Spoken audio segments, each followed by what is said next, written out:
ఉన్నాయి. అందరికీ హామీ ఇస్తున్నా, సబ్ ప్లాన్ తీసుకొస్తాం, ఎక్కువ డబ్బులు పెడతాం. 40 ఏళ్లుగా తెలుగుదేశం పార్టీని ఆదరించిన నా బీసీ సోదరుల్ని ఆదుకునే బాధ్యత తెలుగుదేశం పార్టీది.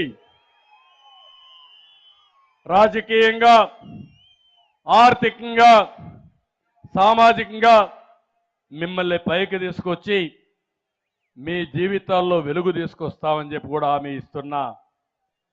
ఇంకో పక్క ఎన్టీ రామారావు గారి స్వగ్రామంలో నిమ్మకూరులో నేను ఈరోజు ఒక కార్యక్రమానికి శ్రీకారం చుట్టా. పేదవాళ్లతో నేను అండగా ఉంటా.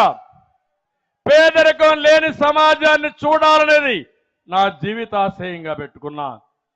ఎన్టీ రామారావు గారి కళ పేదవాళ్ల కోసం పనిచేయాలనేది. ఆ సిద్ధాంతం ప్రకారం ఒకటే హామీ ఇస్తున్నా, తెలుగుదేశం పార్టీకి ఒక క్లారిటీ ఉంది. పేదవాళ్ళని ఏ విధంగా ఆర్థికంగా పైకి తేవాలనో దానికి స్పష్టమైన విధానం ఉంది. జగన్మోహన్ రెడ్డి చేసేది 10 రూపాయలు ఇచ్చి 100 రూపాయలు దోచున్నాడు. మనం చేయబోయేది సంపద సృష్టించి 15 రూపాయలు ప్రజలకిచ్చి ఆ 15 రూపాయల్ని 100 రూపాయలు చేసే మార్గం, అక్కడి నుంచి 1000 రూపాయలు చేసే మార్గం, దాన్ని 10,000 చేసే మార్గం, పేదవాళ్ళకు కూడా సంపద పంచడం, సంపదను సృష్టించడం నేర్పించే బాధ్యత తెలుగుదేశం పార్టీ తీసుకుంటాం. పేదవాడు జీవితాంతం శాశ్వతంగా ఆర్థిక అసమానతలో బాధపడడం కరెక్ట్ కాదు. ఆ రోజు కూడా మీరు సంస్కరణలు అందిపుచ్చుకున్న పార్టీ తెలుగుదేశం పార్టీ. ఇప్పుడు కొత్త సంస్కరణల ద్వారా మళ్ళీ పేదవాళ్ళను ఆదుకోవడానికి కార్యక్రమానికి శ్రీకారం చుడతాం. జన్మభూమి తీసుకొచ్చి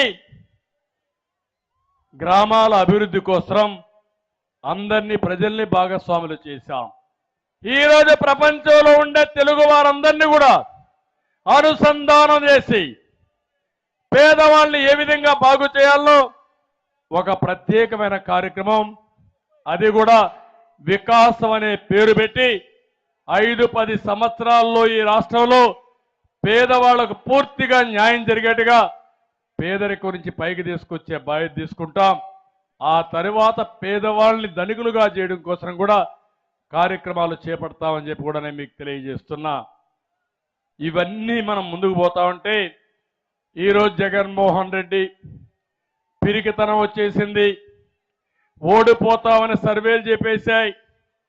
ఎప్పుడైతే తెలుగుదేశం జనసేన కలిసిందో అప్పుడే వైఎస్ఆర్ కాంగ్రెస్ పార్టీ నాయకుల జోబు ప్యాంట్లో అయిపోయింది. Game is over. అవునా కాదా? నమ్మకం ఉందా లేదా మీకు? ఏ సర్వే చూసినా, ఏ ఇద్దరు మాట్లాడినా గెలిచేది జనసేన తెలుగుదేశం పార్టీ కూటమి. అవునా కాదా? అది చూసిన తర్వాత జగన్మోహన్ రెడ్డికి నిద్ర రావడంలా. నిద్ర రాకుండా ఈ మధ్య మీరు చూస్తే 90 మంది ఎమ్మెల్యేలు మార్చేస్తానంటున్నాడు. ఆ మార్పు మామూలు కాదు. ఇక్కడ చెత్త అక్కడికి, అక్కడ చెత్త ఇక్కడికి, ఇక్కడ చెత్త ఇంకొకటి ఇక్కడికి. చెత్త చెత్తే కదా. చెత్త మారిస్తే ఏమవుతుంది? ఎప్పుడన్నా రాజకీయాల్లో ట్రాన్స్ఫర్లు చూసారా మీరు? ప్రజాప్రతినిధులు మార్చారా ఎప్పుడన్నా?